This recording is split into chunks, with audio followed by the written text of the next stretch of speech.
Hello, I'm Christian Stevenson with the Mississippi State University Extension Service in Hancock County. Back to talk to you again. Always a pleasure to see everybody. I apologize, it has been some time since I've uploaded one of these presentations to YouTube. I'd like to thank everyone for all of the support they have given for these programs over the time that I've been doing them. And so I am coming back today talking about a topic that has really been on a lot of people's minds recently, and that is about the monarch butterfly. So I'm going to go ahead and do what I normally do and share my screen. And over the course of this presentation, I'm going to talk to you a little bit about the monarch butterfly and its biology and how it moves during its migratory path. I'm also going to talk about why it's been in the news, talk about its classification as an endangered species by IUCN. And of course, I'm also going to be talking about what we can do as home horticulturists and gardeners to help support the monarch butterfly.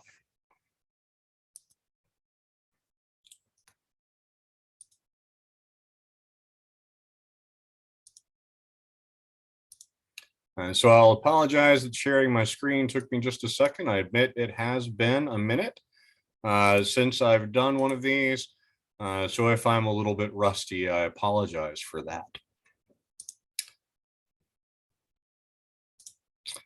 that. So the monarch butterfly, again, really important and just a really beautiful butterfly, and one that we certainly do want to take action to make sure that we are protecting it. So just to begin with sort of the technical bit, the monarch butterfly, its scientific name is Danaus plexippus. And one of the things that is really remarkable about the monarch butterfly is it's the only butterfly that we're aware of that has this really large intergenerational migratory path. And we're going to go into a little bit of detail with that. Of course, here is a picture of the monarch butterfly showing that beautiful orange coloration of its wings with that black patterning and white spots. And of course, one of the things that we're really familiar with about the monarch butterfly is that as its immature stage, as its caterpillar, they feed exclusively on plants that are in the genus Asclepias or the milkweeds. So things like common milkweed and swamp milkweed and showy milkweed. They're here in Mississippi and throughout the southeastern United States. There are quite a range of these native milkweed species that we can plant to help support those populations. Another thing that's important to mention is, of course, we also want to provide food for the adult butterflies.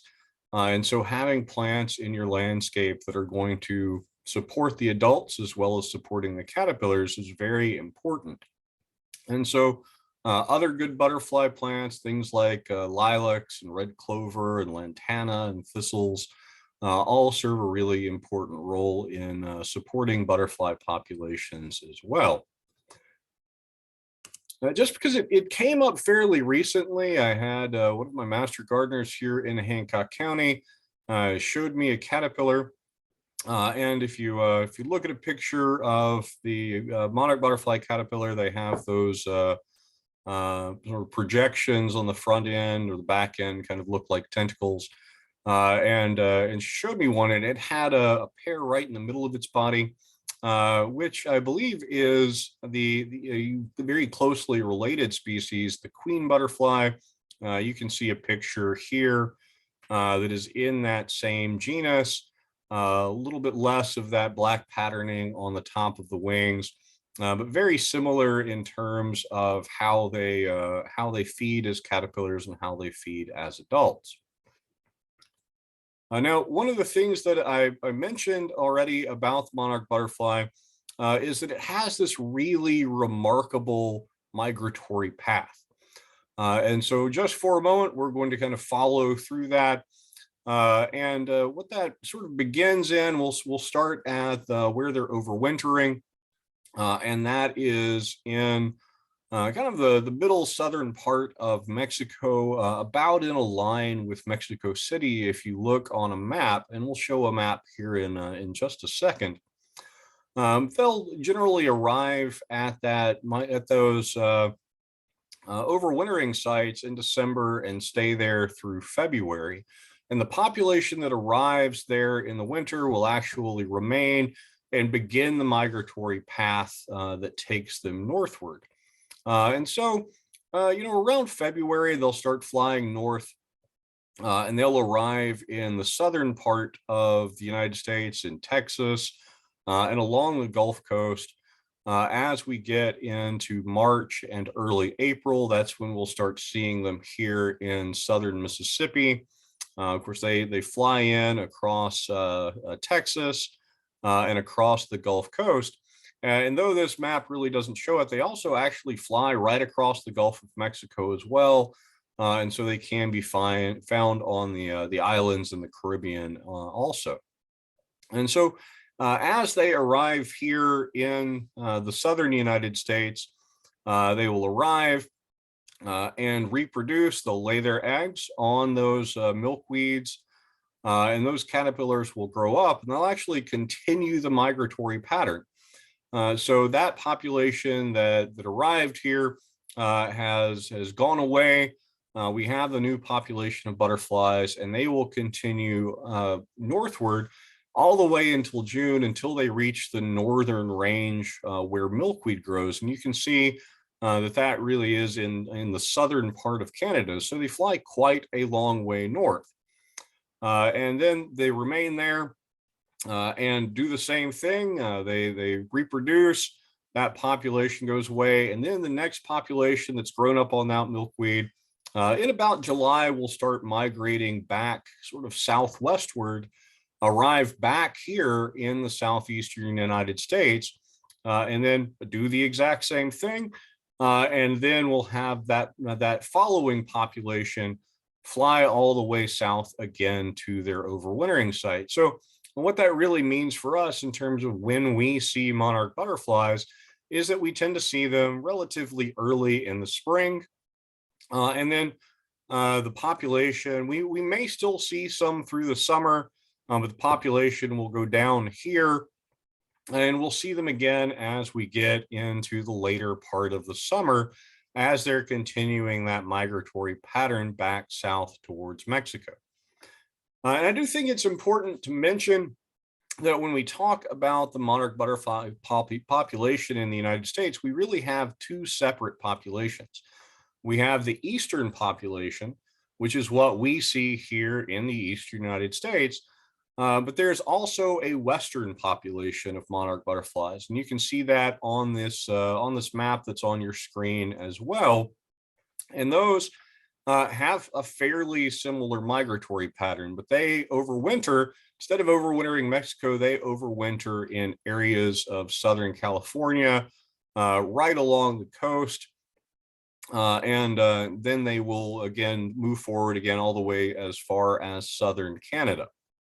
So both of the populations have threats and have issues that they are facing.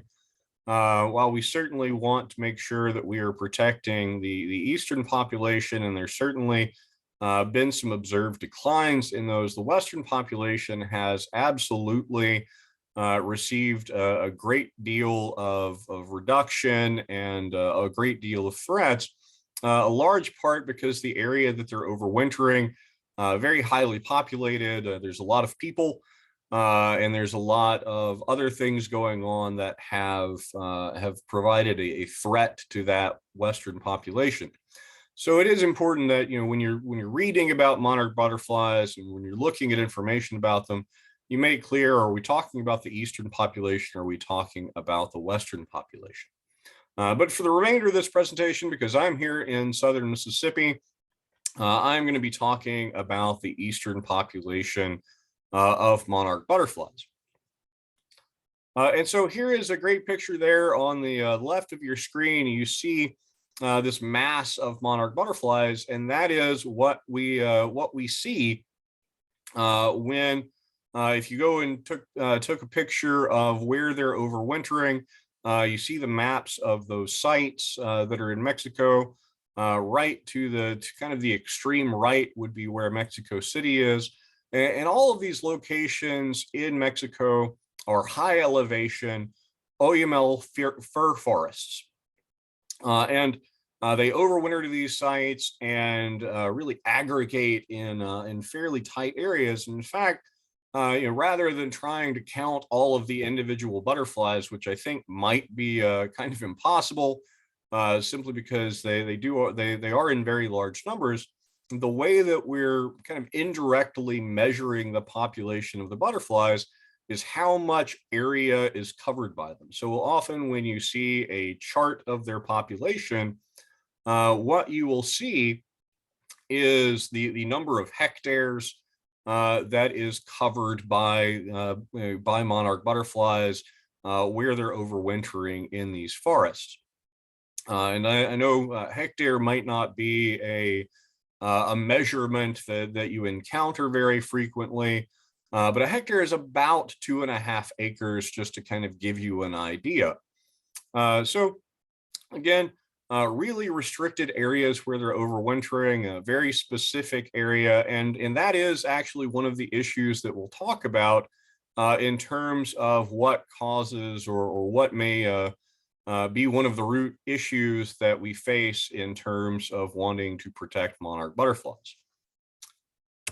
Just very briefly to talk about the Western population again, you can kind of see that same area a little bit more clearly where that winter habitat is and where they're moving.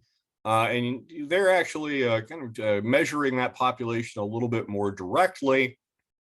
And you can see some counts over the years, and you can see certainly that Western population has a serious decline that needs to be addressed. So as we talk about the decline of monarch butterflies, there are several things going on that can potentially explain why we are seeing this decline. And certainly a significant issue that we face when we talk about their spring and their summer and their fall populations, rather than their overwintering population, is the decline of milkweed. Milkweed is absolutely essential. We need those for the caterpillars. They have a fantastically beautiful caterpillar with all that sort of striped appearance that really makes an attractive caterpillar. And so if you have a decline in milkweed that the butterflies are completely dependent on, then as a result, you are going to see a decline in that population because that's the area where they're going to reproduce. So that's fortunately also an area where we as home horticulturists and people who care about the monarch butterfly can really take some steps, really do some things that are going to be able to assist the population and protect the monarch butterfly for years to come.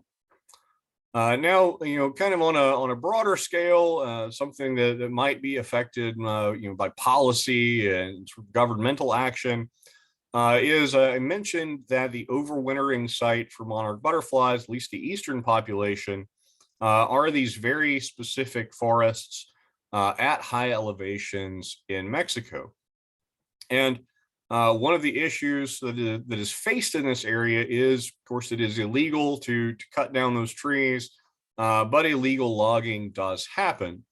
And we're fortunate that there has been some action to really focus on this and to address that illegal logging. But certainly the destruction of those sites is something that presents a threat to those areas, really specific areas where the monarchs are overwintering.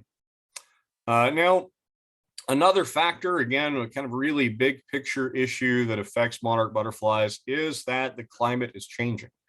And that is something that affects a lot of things.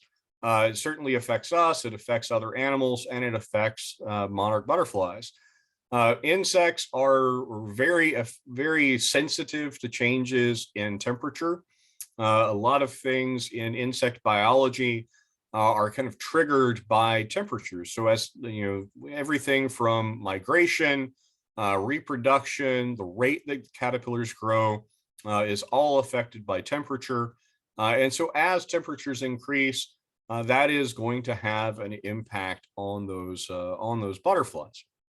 Sort of something that kind of goes along with that is that climate change produces potentially drought issues. That's certainly something that has been in the news. I'm not a meteorologist or climate scientist, so I'm not going to go into a lot of detail on that because I don't want to speak out of school. But as we're seeing droughts, issues where we don't have a lot of water, that's going to affect the caterpillars, that's going to affect the growth of the plants. As we're seeing extreme storms, we can see negative effects on butterfly populations as well. And you can really look at several years where we've seen declines in populations, where we've seen those drought effects or where we've seen the effect of those extreme storms on the populations of the butterflies. Most of what I'm going to talk about as I talk about the monarch butterfly and what we can do to help it, I'm really going to kind of focus on the issue of providing habitat here in the spring and summer range of their butterflies, rather than these other issues. Because again, I really want to focus on what we can do as gardeners and home horticulturists to help that population. So as we talk about habitat, one of the things that we do think about is that as we move into a new area, as we develop wild areas, that reduces the habitat for the animals that live in those areas, and that can cause a number of issues. And so as we break up habitat, that division of the habitat really kind of affects the amount of resources that are available for animals. We've seen this have effects on a wide range of wildlife. I know here in southern Mississippi, a lot of our urban areas in a lot of our home landscapes have issues with deer. And that is, the population moving into that, habitat that's kind of been broken up, or moving between areas that are sort of the native habitat. So, but as if we build a suburb in an area, that certainly is going to affect the amount of wild plants that are there. That's going to affect the milkweeds that's there. And so that's something that we want to address. And another element of that is that as agriculture expands, if we're growing all of our food in that area, we are certainly affecting the population of milkweed as well.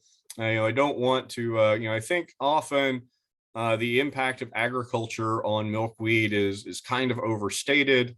And it really is just, if we have that as a developed landscape or a developed area, we're losing some of that population of milkweed.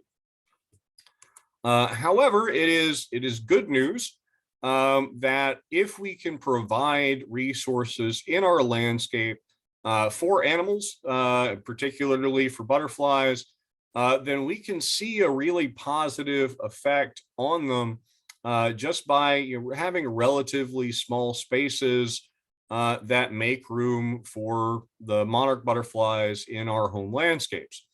So in this presentation, I'm really going to encourage you to make sure that in your home landscape you have the resources that the butterflies are going to need throughout their life cycle. And again, does not need to be a large space. You can do this in containers. If you're in the middle of a town, you can do it on a back patio, and that is going to provide some fantastic resources to the monarch butterflies. So not only are you helping the population, but you're also doing something that I really enjoy, which is being able to see these butterflies living in your home landscape and really enjoy them as part of your landscape. On a kind of broader scale, throughout our cities, having green space in our cities, green corridors, allows for the movement of wildlife, whether that be birds or butterflies, in terms of how that, how that really affects the population of butterflies. I don't think that the jury is in on that yet, but I think it's certainly something that adds to the enjoyment that we have of those spaces. And so if we can beautify our urban environments, make that green space available there, all of that is going to be to the good. So this, I mentioned earlier, the way that the monarch population has been measured is by looking at the area covered by the monarch butterfly and these overwintering sites. And this data is really only available. The World Wildlife Federation, or World Wildlife, WWF, has been measuring this since about 1994. So if you go and you look up this information, that's about when the data is going to start. The overwintering sites for the monarch butterfly were really only discovered about 20 years before this. And they were kept fairly quiet. They didn't really want people to go and visit these areas. Tourism can be a real positive in some cases, but it can also be kind of an issue in others. So something that we want to enjoy from afar. But you can certainly see, if you look at this information, that looking at charts sometimes can be a little bit complicated. It's a little bit hard to draw a direct line across this chart and really see what's going on.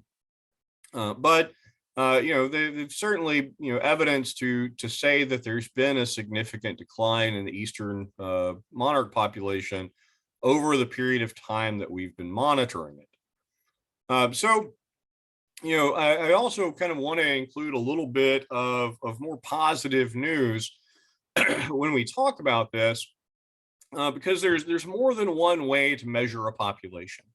And an indirect measure, like looking at the amount of area that's covered by butterflies, really doesn't give us a complete picture of what's going on.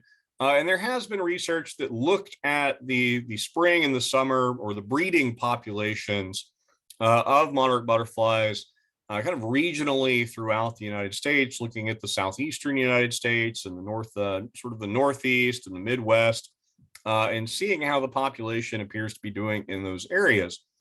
One of the things that's kind of remarkable about insects is that their population can grow quite quickly. Female butterflies lay quite a number of eggs. And so as a result of that, you can see, even if there is a decline in the overwintering population, we can see a lot of recovery in that population over a very short period of time, if we have good survival of the breeding population. That's not a pass. That doesn't mean that we shouldn't pay attention to this, or that the problem is not significant. But particularly, the southeastern United States has shown a strong breeding population of monarchs. Other areas of the United States have seen some minor declines or minor increases. But there is reason to be positive, and there's reason to believe that what we can do, here in the United States, and what we can do in our home landscapes, can really significantly benefit the monarch population. And so what I really encourage people to do is to have, again, habitat and space for monarch butterflies in their home landscape. There is a great program that is put out there by monarchwatch.org. Of course, monarch butterflies are really charismatic, and people love them and they want to protect them. And this organization is really focused on this. One of the things that I think they do that's really fantastic is you can actually track the appearance of the migratory butterflies as they are moving throughout the year, because it shows you different, sort of different reports from people as the monarchs come in. kind of similar to what we see with sort of the same thing with hummingbirds. When people first see them for the year, they're just really excited to see them. And another really great program that is put together by monarchwatch.org is their Monarch Waystation program. And that provides some resources to people, primarily just informational resources that are helping people support those generations, those spring and summer and breeding populations of monarch butterflies. And you can actually go on and, if you do the things that are recommended, you can go on to this website and actually register yourself or register your property as being a monarch waystation. And if you do, I highly recommend that you do that. I think that that is a great thing to do. So very quickly, what is required for an area to be considered a monarch waystation? And the requirements really are not onerous at all. It's very easy, something that you can do in a very limited space in your home landscape. In terms of the amount of space that you need to have in order to be designated a monarch waystation, you don't need a lot. They don't actually have a minimum area requirement. So any small area, if you're doing the other things, then you can register yourself as a monarch waystation. The recommendation that they have is a minimum of 100 square feet. That is just a 10 by 10 area. That is not a big area of your landscape at all. If you have a pollinator garden at home, and I certainly hope you do, I will bet you that you have that amount of space in that pollinator garden. And another thing is, you don't have to have that space just in one area. So, if you need to have that 100 square feet or hopefully more spread out in different areas of your landscape, that is perfectly okay. Now, they do have some other things I recommend. They do want plants to be put close together. That really helps encourage the butterflies to have that space and be able to use that space as shelter as well as a food resource. And that kind of comes in when butterflies sort of rest for the night. Where they tend to do that is under the leaves of plants in the landscape. So providing shelter to the adult butterflies and providing a little bit of shelter to the caterpillars also is something that is very important. Now, of course, to support monarchs in your landscape, you do need to have milkweed plants. That is absolutely essential for the caterpillars. And we'll talk about some of the different kinds of milkweed that we have here in the southeastern United States. But they want you to have at least 10 plants, preferably made up of 2 or more species. There's, I think, 13 or 14 species of milkweed that are native here in Mississippi. I'm going to go into a little bit of detail on a few of the species, certainly not all of them. I would encourage you to look on the website for Crosby Arboretum because they have some great information about native milkweeds there. Now, you do want to have more than one species, and the reason for that is that they mature and they flower at different times in the season, and you want to have that continual presence of milkweed to help support the population. Now, we don't want to have just milkweed. We want to have other plants because we want to provide nectar and resources to the adults as well as food to the caterpillars. And so having other nectar sources, having other good butterfly plants is something that is going to help support the adult population as well as the caterpillars. So including some annuals and some perennials, things like lantana and other plants that are going to provide those resources is another element in having that monarch waystation. And of course, you do want to take care of the area, get rid of the weeds in there, make sure that it gets all the water it needs. Mulch the area. That's going to help solve some problems with disease issues. Get in there and take care of it. Do all the normal things that you would do in your garden in this area, and that will really help. Also, make sure you're not getting invasive plant species in. All of the management that we'd want to do in our home landscape to take care of our plants.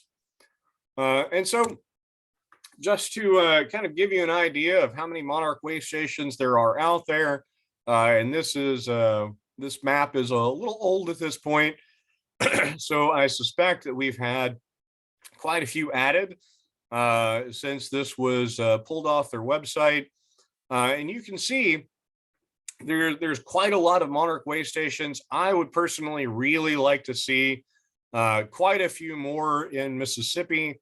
I'd like to kind of fill in that area right there, sort of in the middle of Mississippi. Think that would be fantastic. Now, when I gave this presentation previously, I was talking to some people about this, and they kind of asked, why you're not seeing more out in that sort of Midwestern area. And unsurprisingly, that kind of tracks with sort of the population density of the United States. That is not as dense an area, not as many people living out there. It's also tends to be a fairly arid area, and so that has some elements of that as well. But really want to focus on the good that's being done here. People are doing a great job of providing resources for monarch butterflies. Certainly, anytime you have something like this, you have far more than what we actually see.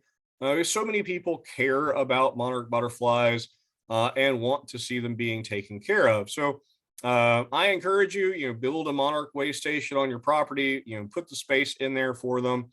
I encourage you to register because I think that's great to be able to look at a map like this and see all of the good that people are doing. But also keep in mind that I think there are a lot of people who are growing milkweed who may not have registered their property on this website.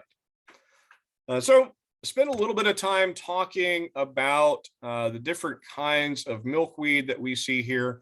Probably the one that you're most commonly going to find now if you go to a nursery is going to be what we call butterfly weed. That is Asclepias tuberosa. And as that grows, it tends to grow up around 2 foot tall. Has these beautiful beautiful orange flowers on them, really bright orange clusters of small flowers. So it's a really attractive plant in the landscape. In addition to being a great resource for the butterflies. It has been called Pleurisy Root in the past. Just kind of an interesting note there. The root was used in some traditional medicine. I am also not making suggestions about traditional medicine, but it was used for lung issues, and so it got the name Pleurisy Root. But really easy to find if you go to nurseries that are selling milkweed. Very often, this is one that you are going to see. Now, another really common kind of milkweed is common milkweed. That is Asclepias syriaca. And you can see the map up there at the top. It shows you how broad the range for the common milkweed is. I've been doing some traveling recently, and recently took a picture of common milkweed as I was up in the northeastern part of the United States. And it was looking very pretty when I was there. It grows quite tall. It will get as much as 1.5 meters, would be somewhere close to 5 foot tall.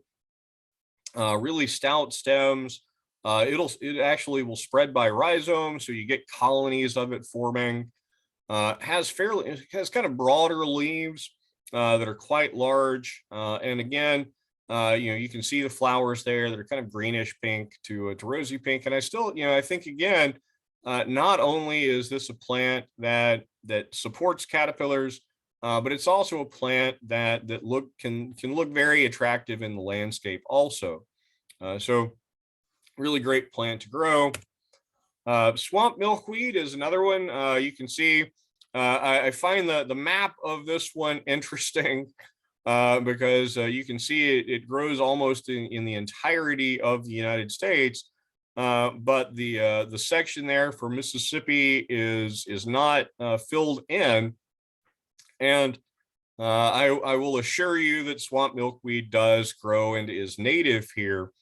And it's just a matter that it hasn't been reported officially to be present in Mississippi, though I have seen it in the wild, and it is a native plant here.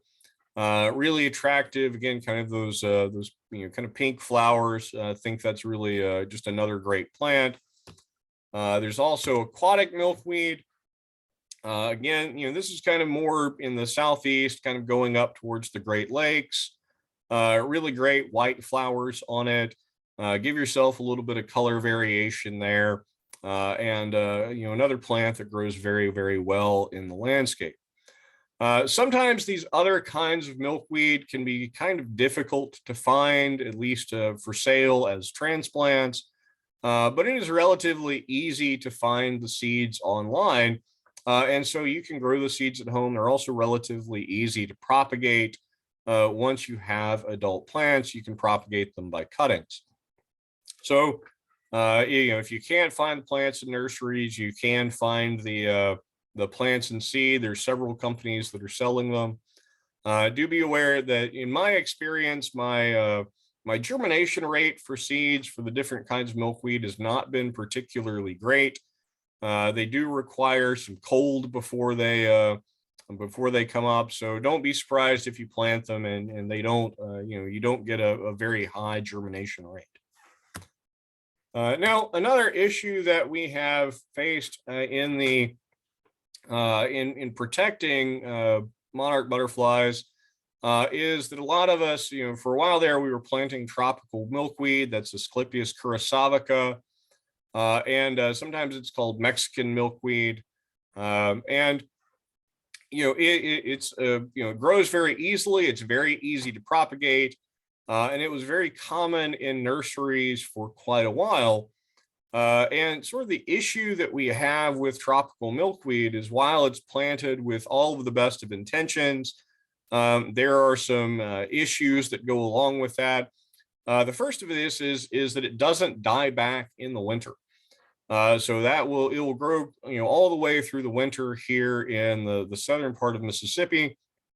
And we do actually want our milkweed to go away as we start getting into the late fall, because we want the butterflies to maintain that pattern of migration. And if we have food for them here, if we're having a warm time, again, all of those factors affect the behavior of the butterflies. And so they won't migrate when they're supposed to. So growing tropical milkweed is not a practice that I would recommend. Another really serious issue with tropical milkweed, because it does not die back, is there is a parasite. The name of the parasite is there on the screen. I'm not going to mispronounce it here, but we're going to call it OE. And that is a parasite that affects the development of the caterpillars and affects the adult weight and the migration success of those adults. You can see the injury there in that top picture, as the wings are not formed properly on that adult. And so as milkweed dies, as milkweed grows and as the butterflies are present, that OE parasite is going to be there. But as the plant dies off, of course, the OE goes away. And so when that plant does not die off in the winter, you see a buildup of the parasite on the plant, and it gets to the point where it can be very damaging to the caterpillars and to the adults. So really the solution here is make sure that you're planting these native forms of milkweed, because tropical milkweed is just not good for them. And finally, Another issue with tropical milkweed is that one of the things that's another remarkable aspect of the biology of monarch butterflies is that, of course, milkweed has a toxin in it. And you'll see this toxin called several different things.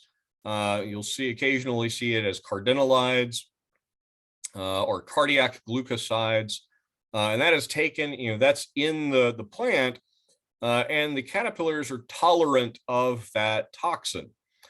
So they take in that toxin and they keep it. They accumulate it in their body, and it makes them distasteful, and it protects them from predation, so they don't have to worry about being eaten by birds or anything else really.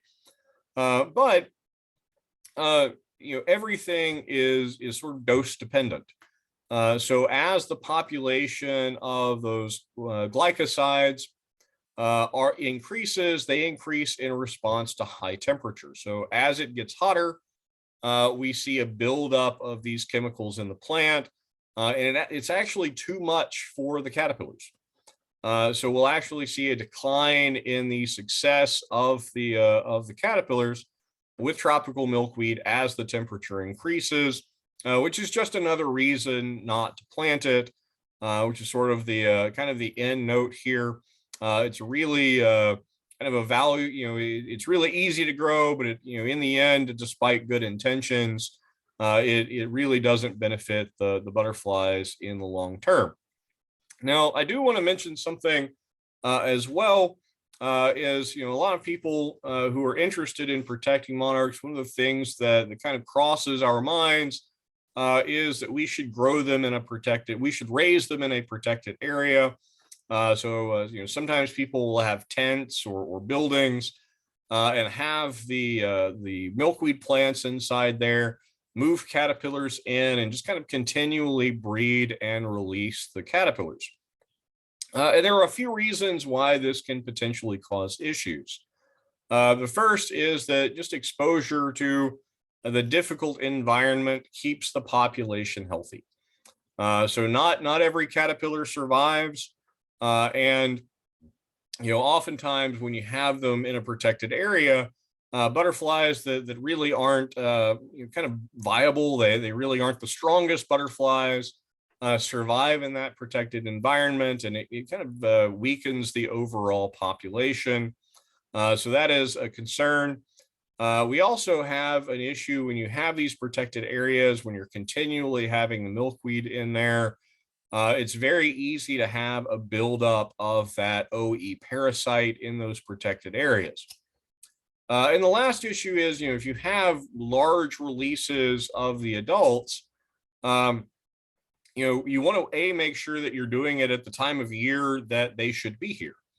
But you also want to make sure that there are resources out in the outside environment that are going to allow those butterflies to continue on and complete their migratory pattern, reproduce, and support the population. So, where I encourage you to have milkweed in your landscape, I encourage you to have it out there in the environment. Give the caterpillars just a little bit of distance and let them grow up to be big and strong, so that we have a big and strong monarch population. Again, so one of those things where best intentions, but sometimes there are effects that kind of go on from there. So we've talked about milkweed a little bit. I also want to mention having these other plants in your landscape that help support butterfly populations. And there are a fantastic number of really attractive plants that will support butterflies. Angel's trumpet is certainly a favorite of mine. Rudbeckia or black-eyed Susan is fantastic. Coneflowers, all of the different echinaceas are fantastic plants. Passion flower is a great one. It's one that I'm very fond of. And so if you're here in the southeastern United States and you've seen Gulf fritillaries, another very attractive butterfly, we have the Gulf fritillary as well as the passion flower fritillary. They are very, very attracted to these vines. And not only that, The passion flower is just a fantastic, really complicated, beautiful flower that we can have there in our landscape. So, have this diversity of plants. Make sure you're supporting the adult butterflies. Make sure you're supporting other butterflies in your landscape as well, because all of that helps in the end. You can see some pictures here, just some of these different plants. And what I tell people, when we're talking about plants for wildlife, when you're talking about supporting butterflies and having butterfly gardens, that doesn't mean that you have to have an area of your landscape that you're not going to want to look at the plants there. So you have beautiful flowers that you can use. You have flowers that are going to be blooming at different times. And all of that gives us a lot of options. We're going to see a lot of those butterflies. And again, all of these are going to be really important for the adult monarch population. So there's just a lot of options. We also want to make sure that we are giving plants to other kinds of caterpillars. So things like Queen Anne's lace, again, passion flower, nasturtiums, mallows, all of these are really great options, and can also be plants that are really fantastic in the landscape as well. One of the things that I do, there's that passion flower, I just think that's a fantastic flower. Really stands out. It's a vining plant that trellises very easily. So I just really, really like that one. I also encourage people to have herb gardens. I love to cook, so I like to have herbs around, just as a as something that's an addition to my kitchen pantry. But caterpillars and butterflies absolutely thrive in herb gardens. So parsley and dill and mints, marjoram, thyme, chives, just absolutely great plants. Not only you're going to be able to use them as in the kitchen, but you're going to be able to support the butterfly populations that way. You just need to plan a little bit extra. One of the things that I didn't mention when I was talking about butterfly habitat is, of course, we really want to restrict using any pesticides on any of these plants. If we're going to be there, if they're going to be there for the wildlife, we don't want to put anything there that would potentially harm that wildlife. We do also want to make sure that we are putting in some water resources, whether that just be allowing an area to have some mud puddles in it. You can put out the bottom of a pot there with some water. It's actually some cut fruit in there. You'll actually, great thing to put near a door. You'll actually see the butterflies come and hang out on there. On a sunny day, the butterflies will use areas like flat stones that they can warm up on. So not only is it a great resource for the butterflies, but it's a space where you can be fairly certain you're going to be able to see them.